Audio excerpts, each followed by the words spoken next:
हाँ अस्सलाम वालेकुम, मैं यासीन, तुसी मेरे यूट्यूब चैनल यासीन ढोलवाला। ਅੱਜ ਫਿਰ ਭਾਈ ਕਾਸਮ ਸਾਡੇ ਨਾਲ ਨੇ ਸੁਣਾਣਗੇ ਤੁਹਾਨੂੰ ਇੱਕ ਸੋਹਣੀ ਜੀ ਪੰਜਾਬੀ ਨਾਲ ਉਸਤਾਦ ਸ਼ੌਕਤ ਅਲੀ ਢੋਲ ਵਜਾਣਗੇ। ਅਗਰ ਸਾਡੀ ਪੰਜਾਬੀ ਤੁਹਾਨੂੰ ਅੱਛੀ ਲੱਗੇ ਤਾਂ ਸਾਡੇ ਚੈਨਲ यासीन ढोलवाला को लाइक और सब्सक्राइब कर देना, घंटी का बटन।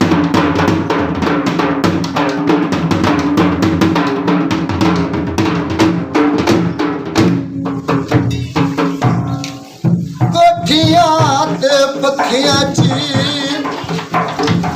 हर कोंदा है तेरे नाल बराबरी गाई ना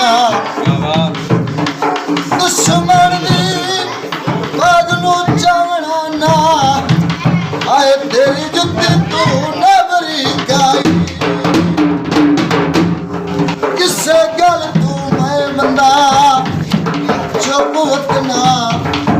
ढोला माई घबरी गाई ना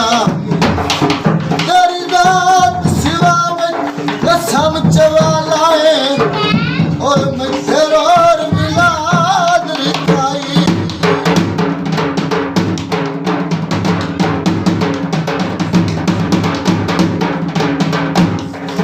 कल में चले दे साला मनु पच जावे हाथ निके निके डोले